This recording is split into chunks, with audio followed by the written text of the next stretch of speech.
Welcome back to our YouTube channel. मैं Jay Prajapati, channel golden young mind, और आज हम पढ़ने वाले हैं क्लास 10th फिजिक्स। तो जैसा कि आपको स्क्रीन पे दिख रहा होगा, उत्तल दर्पण द्वारा प्रतिबिंब का बनना, ये इसमें दो कंडीशन होगी, जिन दोनों कंडीशन को हम ब्रीफली समझने वाले हैं। इससे पहले वाले लेक्चर में अवतल दर्पण द्वारा प्रतिबिंब के बनने की 6 कंडीशन बता चुका था। तो सबसे पहले देखते हैं उत्तल दर्पण द्वारा प्रतिबिंब बनने की पहली कंडीशन की, जब वस्तु अनंत पे हो। तो हमें पता होना चाहिए जब वस्तु अनंत पे हो, तो हम पिछले भी लेक्चर में बताए थे कि प्रकाश की जो किरणें आती हैं कैसी आती हैं, समांतर आती हैं। ध्यान से देखिएगा, वस्तु अनंत पर रखी है और उससे आने वाली प्रकाश की किरणें कैसी हैं, समांतर। तो जब समांतर प्रकाश की किरणें आएंगी तो दर्पण से टकराएंगी और टकराने के पश्चात कहां से होकर जाती हुई प्रतीत होती हैं, मुख्य फोकस से जाती हुई प्रतीत होती हैं। क्यों? क्योंकि ये कौन सा दर्पण है, उत्तल दर्पण। अगर यहीं पे अवतल दर्पण होता तो क्या होता कि मुख्य फोकस से जाती हुई प्रतीत नहीं होंगी, मुख्य फोकस से ही होकर जाती हैं। क्लियर है कि नहीं है? तो समझिएगा, मुख्य अक्ष के समांतर चलने वाली प्रकाश की किरणें दर्पण से टकराने के पश्चात मुख्य फोकस से होकर जाती हुई प्रतीत होती है। अब हम क्या करेंगे, इन किरणों को आगे की तरफ बढ़ा देंगे। जब हम इनको आगे की तरफ बढ़ाते हैं तो ये कहां पे मिलती हैं, फोकस पे मिलती हैं। अर्थात हम बोल सकते हैं यहां पे जो प्रतिबिंब बनेगा वो कैसा बनेगा, बहुत छोटा, बहुत छोटा और आभासी। क्योंकि मैंने क्या बोला था आपको कि यदि किरणें मिलती हुई प्रतीत हो तो प्रतिबिंब कैसा बनता है, आभासी। अगर वास्तव में मिल जाए तो प्रतिबिंब कैसा बनता है, वास्तविक। जब प्रतिबिंब आभासी बनेगा तो हमेशा ध्यान रखना प्रतिबिंब कैसा रहता है, सीधा। और कहां पे बनता है, तो मुख्य फोकस पर। इतना क्लियर है कि नहीं है, बताइए। फिर आगे की तरफ बढ़ते हैं। जब वस्तु अनंत व मुख्य फोकस के बीच स्थित हो। अब सपोज वस्तु को यहाँ पे रख लिया है, ये अपनी क्या है, मुख्य फोकस, और यहाँ पे हम अनंत मान लेते हैं। जब वस्तु अनंत व मुख्य फोकस के बीच स्थित होती तो इस प्रकार से रख लिया है। तो पहली किरण किस प्रकार डाली है, मुख्य अक्ष के समांतर किरण डाली है और दर्पण से टकराने के पश्चात मुख्य फोकस से होकर जाती हुई क्या हो गई, प्रतीत हो गई। ये पहले ही नियम था। अब दूसरा नियम लगाते हैं कि जब कोई प्रकाश की किरण वक्रता केंद्र से होकर जाती है तो दर्पण से टकराने के पश्चात उसी मार्ग से वापस लौट जाती है। तो इसे गई आगे की तरफ, हमने डॉट डॉट डॉट करके बढ़ा लिया है अपने लिए, और ये इसी मार्ग से लौट गए। तो हमने देखा ये एक दूसरे को बिंदु A' पर काटते हैं। तो यहाँ पर लंब डाल दिया B पे, और यहाँ पे इसका क्या बन गया है, प्रतिबिंब बन गया है। अब वही कंडीशन के प्रतिबिंब कैसा बन रहा है, तो क्या बोलते हैं कि वस्तु से छोटा। ध्यान से देखिएगा, क्या बोलेंगे, वस्तु से छोटा। कहाँ पे बन रहा है, P व F के बीच। अब P व F के बीच मतलब मुख्य फोकस व ध्रुव के बीच में। सॉरी, मैंने यहाँ पे मुख्य फोकस लिख दिया है, आप यहाँ पे ध्रुव कर लीजिएगा। जब वस्तु अनंत व ध्रुव के बीच स्थित हो। अब जब ध्रुव के बीच स्थित होती है, प्रतिबिंब कहाँ पे बनता है, ध्रुव व मुख्य फोकस के बीच में। इतना क्लियर है कि नहीं है? अब लास्ट कंडीशन बची है कि सीधा बनेगा, आभासी। तो देखिए, जब किरणें मिलती हुई प्रतीत होती हैं तो मैं आपको बता चुका हूं कि प्रतिबिंब कैसा बनता है, आभासी। लेकिन अगर किरणें वास्तव में मिलती हैं, फिर से बता रहा हूं, तो प्रतिबिंब कैसा बनेगा, वास्तविक। अगर आपको इसकी पूरी डिटेल चाहिए तो आप पिछले वाले लेक्चर को आप देखिएगा, और चैनल आपको पता ही है गोल्डन यंग माइंड, डिस्क्रिप्शन में मैं आपको सारी चीजें दे दूंगा, जिससे आपका और भी अच्छा से क्लियर हो जाएगा। तो हम बोल सकते हैं प्रतिबिंब कैसा बन रहा है, आभासी। आभासी के साथ ही साथ कैसा बन रहा है, सीधा। अब देखिए, हम लोगों ने दोनों कंडीशन देख ली है, अवतल दर्पण द्वारा प्रतिबिंब बनना और उत्तल दर्पण द्वारा प्रतिबिंब बनना। अब इनके यूजेस आ जाते हैं कि उत्तल दर्पण का यूज कहाँ किया जाता है और अवतल दर्पण का यूज कहाँ किया जाता है। तो सबसे पहले हम देखते हैं अवतल दर्पण का यूज। तो अवतल दर्पण का यूज कहाँ करते हैं, आपने देखा होगा अक्सर जो डॉक्टर रहते हैं, नाक और कान और गले के, तो ये जो छोटे छोटे कुछ देखिए छोटे छोटे पार्ट्स हैं कि नहीं है, इन सभी पार्ट्सों को बड़ा प्रतिबिंब देखने के लिए, कैसा प्रतिबिंब देखने के लिए, बड़ा प्रतिबिंब देखने के लिए हम किसका यूज कर रहे हैं, अवतल दर्पण का यूज कर रहे हैं। और दूसरा, आपको पता है यहाँ पे जब प्रकाश की किरणें आएंगी तो एक बिंदु पर एकत्रित होगी। अर्थात हम बोल सकते हैं जो रेलवे का रेल इंजन होता है या जो सर्च इंजन होता है, इनमें जो लाइट लगी रहती है उनमें कौन सा दर्पण यूज करते हैं हम, अवतल दर्पण। बताइए, दोनों क्लियर है कि नहीं है? अब हम देख लेते हैं उत्तल दर्पण के ऊपर। तो अक्सर आपने टू व्हीलर या फोर व्हीलर में देखा होगा, जहां पे जो ड्राइवर बैठा रहता है उसके बगल में एक मिरर यूज किया जाता है। वह मिरर कौन सा होता है, उत्तल दर्पण।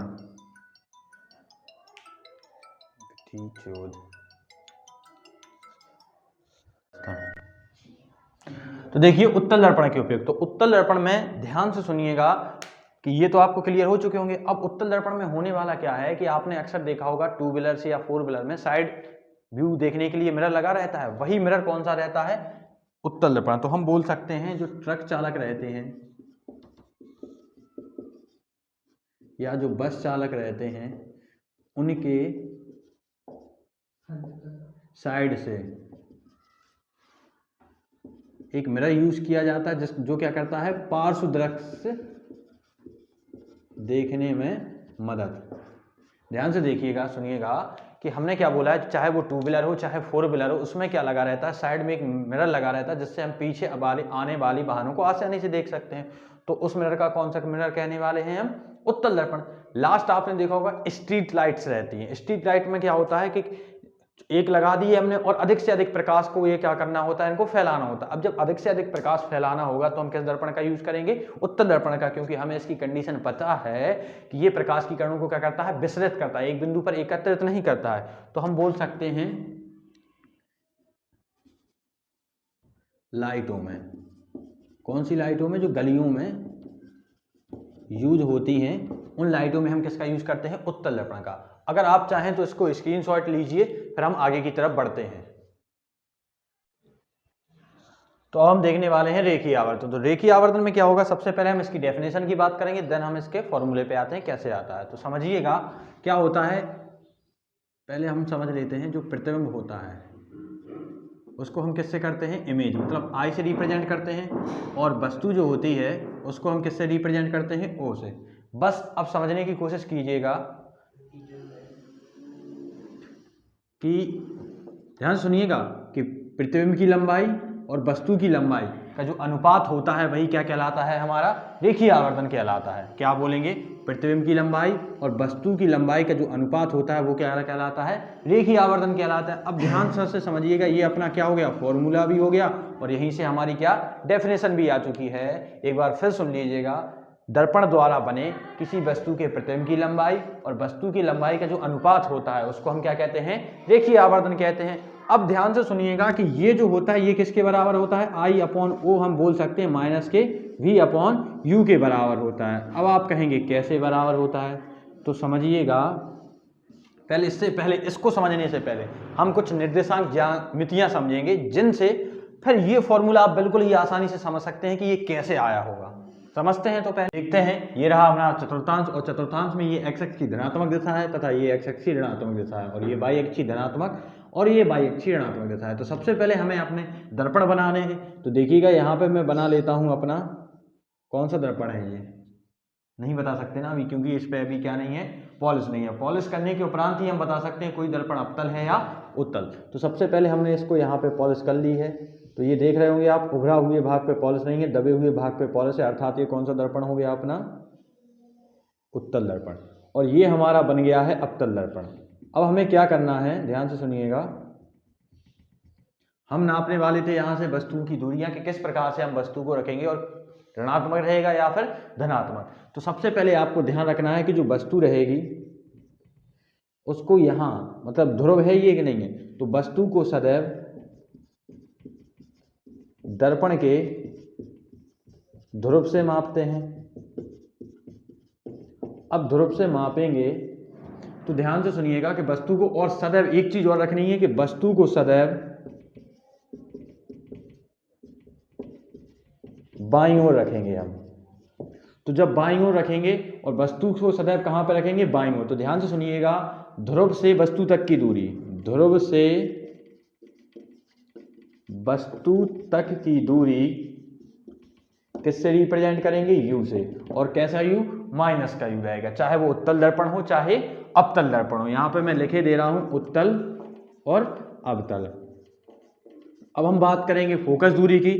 तो फोकस दूरी दोनों दर्पणों के लिए अलग होने वाली है। अगर अवतल दर्पण का हम यूज कर रहे हैं तो इसके लिए जो फोकस दूरी होगी वो हमेशा कैसी होगी, ऋणात्मक होगी। और यहीं अगर हम इसके जस्ट अपोजिट उत्तल दर्पण का यूज करते हैं तो फोकस दूरी कैसी होने वाली है, धनात्मक होने वाली है। और फोकस दूरी तथा वक्रता त्रिज्या का हम संबंध पढ़ ही चुके थे। आर बराबर क्या होता है, 2f होता है यहाँ पे। तो अगर ये ऋणात्मक है तो ये भी ऋणात्मक हो जाएगा, अगर ये धनात्मक है तो ये भी धनात्मक हो जाएगा, कोई टेंशन वाली बात है नहीं। तो ये चीजें आप समझ चुके होंगे, U, F और R। सबसे लास्ट फैक्टर बचता है हमारा V, मतलब हम बोल सकते हैं दर्पण से वस्तु नहीं प्रतिबिंब तक की दूरी। क्या कि दर्पण के ध्रुव से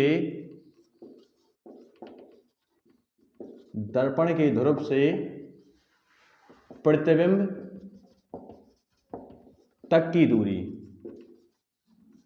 दर्पण के ध्रुव से प्रतिबिंब तक की दूरी को हम रिप्रेजेंट करते हैं V से। और ये V धनात्मक एवं ऋणात्मक कब होगा तो समझ लीजिएगा, अगर अपना प्रतिबिंब कैसा बन रहा है वास्तविक, प्रतिबिंब कैसा बन रहा है वास्तविक, तो ये जो V रहने वाला है ये कैसा हो जाएगा ऋणात्मक। क्वेश्चन आपकी स्क्रीन पर देखिएगा, अगले की जगह मैं कहना चाहूंगा कि पहला ही क्वेश्चन है हमारा न्यूमेरिकल वाले पोर्शन का।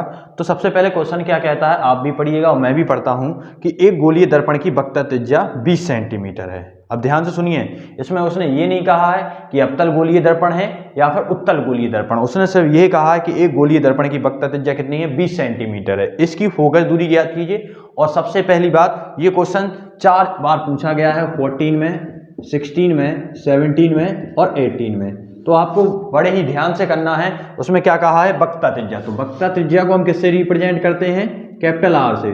तो वक्रता त्रिज्या कैपिटल आर बराबर कितनी दी गई है हमको 20 सेंटीमीटर। अब वक्रता त्रिज्या 20 सेंटीमीटर दी गई है और हमें फोकस दूरी क्या करना है, फाइंड करना है फोकस दूरी। तो फोकस दूरी ज्ञात करने के लिए क्या फॉर्मूला बताया था मैंने आपको, आर बराबर क्या होता है 2f। तो बस वैल्यू पुट कीजिए एंड आपका आंसर आ जाएगा। तो r की वैल्यू 20 है तो हमने 20 यहाँ पे रखी है, 2 यहाँ पे है और f हमें फाइंड करना है। तो ये मल्टीप्लाई में है, जब नीचे जाएगा तो किस में हो जाएगा, डिवाइड में। तो देखिएगा 20/2 हो जाएगा और f इक्वल, तो f बराबर कितना आ गया 10 सेंटीमीटर। देन हमारा आंसर भी आ चुका है, तो उसको आप नोट कीजिए या फिर स्क्रीनशॉट लीजिए। अगले वाले क्वेश्चन की तरफ बढ़ते हैं। ये रहा अगला क्वेश्चन आपकी स्क्रीन पे, तो मैं पढ़ता हूँ, एनसीईआरटी बेस्ड क्वेश्चन है ये सारे, तो ध्यान से पढ़िएगा। क्वेश्चन क्या कह रहा है कि 15 सेंटीमीटर फोकस दूरी, मतलब अपन को f दिया गया है, फोकस दूरी हमें क्या दिया गया है, f दिया गया है। फोकस दूरी f कितनी है 15 सेंटीमीटर। अभी ये बात नहीं हुई है कि अवतल है या उत्तल है। अगर अवतल होता तो ऋणात्मक साइन के साथ लेके, अगर उत्तल होता तो धनात्मक साइन के साथ। आगे वो कह रहा है कि उत्तल दर्पण, समझिएगा उत्तल दर्पण कह रहा है तो हमें किस साइन के साथ लेना है, प्लस साइन के साथ। तो प्लस लगाने की कोई जरूरत नहीं होती है। उत्तल दर्पण से कोई प्रतिबिंब 10 सेंटीमीटर की दूरी पे बनता है। तो मैंने क्या कहा था, ध्रुव से प्रतिबिंब तक की दूरी को हम किससे कहते हैं, v से रिप्रेजेंट करते हैं। तो कितना हो गया 10 सेंटीमीटर। और हमें पता है कि जो उत्तल दर्पण होता है, उत्तल दर्पण में सदैव प्रतिबिंब कैसा बनता है, आभासी। जब प्रतिबिंब आभासी बनेगा तो हमें धनात्मक साइन लेना है। अब वो आगे क्या कहता है, सॉरी, उत्तल दर्पण से कोई बिंब 10 सेंटीमीटर की दूरी पर रखा है, मतलब वस्तु तक की दूरी दी गई है, u बराबर कितनी है 10 सेंटीमीटर। तो अब ये कोई दिक्कत वाली बात है नहीं। जब u है तो हमें पता होना चाहिए, चाहे वो अवतल दर्पण हो चाहे उत्तल दर्पण हो, कैसा लेंगे, माइनस के साइन के साथ लेंगे। देन उसने कहा है कि प्रतिबिंब की स्थिति तथा प्रकृति ज्ञात कीजिए। प्रतिबिंब की स्थिति तथा प्रकृति मतलब हमें v फाइंड करना है और बताना है कि प्रतिबिंब कैसा बन रहा है, आभासी या वास्तविक। तो देखिएगा f है, u है, v है और हमारा फॉर्मूला क्या होता है 1/f बराबर 1/v प्लस का 1/u। f की वैल्यू कितनी है 15 रख दी मैंने, v हमें फाइंड करना है, u की वैल्यू कितनी दी गई है 10। तो एलसीएम लीजिए, स्क्वायर बुला लीजिए इसको। तो ये कुछ इस प्रकार से दिखने लगेगा और जब इसका हम एलसीएम लेंगे तो कितना हो जाएगा 30, 15 दूनी 30 और 10 30, मतलब इसकी वैल्यू आ जाएगी, ध्यान से देखिएगा 5/30। और डिटेल में सॉल्व कर दे रहा हूं मैं। तो 1/v इक्वल टू आ गया है 1/6। देन v बराबर कितना आ गया है 6 सेंटीमीटर और v प्लस में आया है, तो हम कह सकते हैं कि प्रतिबिंब कैसा बनना है, आभासी। आभासी बनेगा तो कैसा रहेगा, सीधा। और वास्तविक बनता है तो उल्टा बनता है। आप इसका स्क्रीनशॉट लीजिए। तो हम अगले वाले क्वेश्चन की तरफ आगे बढ़ते हैं। तो ये रहा अगला क्वेश्चन आपकी स्क्रीन पर, जिसको मैं पढ़ता हूं कि 15 सेंटीमीटर फोकस दूरी वाले अवतल दर्पण। तो 15 सेंटीमीटर क्या दी गई है, फोकस दूरी दी गई है अवतल। तो 15 सेंटीमीटर लिख दीजिए। अवतल है तो कौन सा साइन यूज कर लेंगे, माइनस का। अब वो आगे कहता है कि दर्पण के सामने 30 सेंटीमीटर की दूरी पर, दर्पण के सामने 30 सेंटीमीटर दूरी पर क्या रखी है, वस्तु। तो 30 सेंटीमीटर पे मैंने वस्तु रख दी है और वस्तु को सदैव किस साइन के साथ यूज करेंगे, माइनस। मैंने कहा था क्योंकि वस्तु को सदैव बाईं ओर रखते हैं, चाहे अवतल दर्पण हो चाहे उत्तल दर्पण हो। अब 2 सेंटीमीटर लंबी वस्तु है तो वस्तु की लंबाई दी गई है, तो वस्तु की लंबाई को कैसे रिप्रेजेंट करते हैं, ओ से मतलब ऑब्जेक्ट की कितनी, 2 सेंटीमीटर।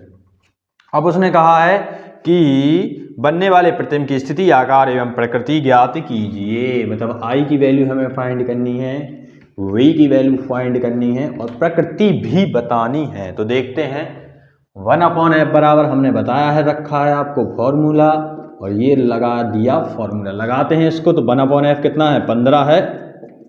v कितना है, पता ही नहीं भाई। u की वैल्यू कितनी है, 30। तो सॉल्व करके आप कोशिश कीजिएगा, नहीं तो वीडियो को पॉज करना है और सॉल्व करके बताना है। तो यहाँ पे एलसीएम ले लेते हैं, कितना हो गया है, 60 ले लें। 15 × 45, 15 × 60, तो यहाँ 4 आ गया और 30 दूनी 60। तो यहाँ v की वैल्यू कुछ समझ में आ रहा है कितनी आने वाली है, देखिएगा यहाँ से माइनस का 2/60 हो जाएगा और ये कितना हो गया, 1/v। काट दीजिएगा इसको, तो 1/30, मतलब v की वैल्यू कितनी आ चुकी है, माइनस का 30 सेंटीमीटर। सो हम कह सकते हैं कि प्रतिबिंब हमारा कैसा बनने वाला है, वास्तविक। अब वास्तविक बनेगा तो हमें m बराबर क्या लगाना होगा, क्योंकि इसकी वैल्यू फाइंड करनी है। तो हमने पढ़ा है v/u बराबर I/O। बताइएगा कोई दिक्कत है कि नहीं है इसमें। अब इसको रखिएगा, तो m की वैल्यू तो हमें पता नहीं है, तो इसको हम हटा देंगे। v देखिए, v कितना है हमारा, निकल के आया है 30, और u हमारा कितना है, ये भी 30 है। बहुत अच्छे। I की वैल्यू कितनी है, I की वैल्यू पता ही नहीं है। O की वैल्यू कितनी है, O 2 है। एक बार फिर से ध्यान से देख लीजिएगा, मैंने इसको यहाँ पे लाया, एलसीएम ले लिया हमारा, तो 15 × 60 हो गया, यहाँ पे 30 दूनी 60 हो गया, यहाँ पे हमने किया तो 2/30, मतलब v की वैल्यू हमारी 30 आ गई है। u की वैल्यू हमें दी गई थी और यही हमने इसको फॉर्मूले में रख दिया है। तो इसको आप कैंसिल कीजिएगा, तो इससे ये कैंसिल हो जाएगा और I बराबर कितना आ रहा है, माइनस का 2 सेंटीमीटर। बताइए इतना समझ में आता है कि नहीं आता। अब इसको देखिए, यहाँ पे प्रतिबिंब बन चुका था हमारा, कैसा, वास्तविक हो गया था। वास्तविक के साथ कैसा बनता है, उल्टा बनता है। और यहाँ हमने इसकी लंबाई भी बता दी है कि कितनी लंबाई का बनेगा, 2 सेंटीमीटर का बनेगा। तो आई होप आपका क्लियर हो चुका होगा, तो स्क्रीनशॉट लीजिएगा। फिर हम अगले क्वेश्चन की तरफ आगे बढ़ते हैं। तो ये रहा अगला क्वेश्चन आपकी स्क्रीन पे, पढ़ता हूं मैं कि अवतल दर्पण की वक्रता त्रिज्या 40 सेंटीमीटर दी गई है। वक्रता त्रिज्या मतलब कैपिटल R 40 सेंटीमीटर है, तो F कितना आ जाएगा, 20 सेंटीमीटर, क्योंकि हमें पता है R बराबर क्या होता है, 2F। तो यहाँ से मैंने इसकी वैल्यू, अवतल दर्पण है तो माइनस का साइन लगा देंगे। अब वो आगे क्या कहता है, फोकस दूरी 20 सेंटीमीटर है। इसने ऑलरेडी दी गई थी फोकस दूरी। दर्पण से 30 सेंटीमीटर की दूरी पे वस्तु के प्रतिबिंब की स्थिति ज्ञात कीजिए। देखिए 30 सेंटीमीटर दूरी रखी वस्तु, वस्तु कितने सेंटीमीटर की दूरी पे रखी गई है, 30 सेंटीमीटर की दूरी पे। तो मैंने रख दी है, अवतल दर्पण है तो माइनस में, चाहे उत्तल दर्पण होता तब भी माइनस में। अब वो कह रहा है कि प्रतिबिंब की स्थिति ज्ञात कीजिए, मतलब v हमें फाइंड करना है। तो बहुत ही सिंपल है, 1/f बराबर 1/v प्लस का 1/u। तो रखिए वैल्यू पुट करना है, देन आपका आंसर अपने आप चुटकियों में आ जाएगा। देखिए u की वैल्यू कितनी दी गई है, 30 सेंटीमीटर। बुला लीजिएगा इसको यहाँ पे। तो यहाँ मैंने रखा कुछ इस प्रकार से, और ये रहा आपके सामने आपका आंसर। एलसीएम लीजिएगा, 60 हो गया, ये 3 हो जाएगा, ये 2 हो जाएगा। इतनी कैलकुलेशन तो आप जानते होंगे। तो v की वैल्यू कितनी आ चुकी है, 60 सेंटीमीटर। अब माइनस का साइन है तो हम बोल सकते हैं प्रतिबिंब हमारा कैसा है, वास्तविक। वास्तविक जब भी है तो उल्टा उसके साथ में चिपका दीजिएगा। इतना क्लियर है कि नहीं है। बढ़ते हैं हम अगले क्वेश्चन की तरफ, स्क्रीनशॉट लीजिए इसका। तो ये रहा अगला क्वेश्चन आपकी स्क्रीन पे, जिसको मैं पढ़ने जा रहा हूँ। तो क्या कहा गया है कि 7 सेंटीमीटर साइज का कोई बिंब, बिंब का मतलब प्रतिबिंब नहीं समझना है, वस्तु दी गई है। तो समझिएगा कितना है, 7 सेंटीमीटर का। तो जब 7 सेंटीमीटर का बिंब है, मतलब ऑब्जेक्ट की हमें वैल्यू दी गई है, देन वो क्या कहता है, 18 सेंटीमीटर फोकस दूरी। तो फोकस दूरी मान लीजिए कितना है, 18 सेंटीमीटर। अब आगे समझिएगा, किसी अवतल दर्पण से, अवतल दर्पण है तो F माइनस। अब आगे पढ़ते हैं कि 27 सेंटीमीटर दूरी पे रखा है।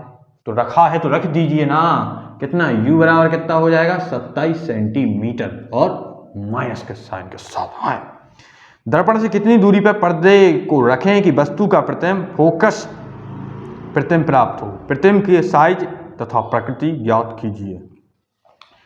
तो बस आपको कुछ नहीं करना है, वही उन्होंने घुमा फिरा के दिया है, v फाइंड कीजिएगा और i फाइंड करना है। तो बस रखिएगा 1/f बराबर क्या होता है 1/v प्लस का 1/u। तो f की वैल्यू देखिएगा कितना हो जाएगा, यहाँ पे 18 हो जाएगा और v कितना है पता ही नहीं है भाई, u कितना है 27।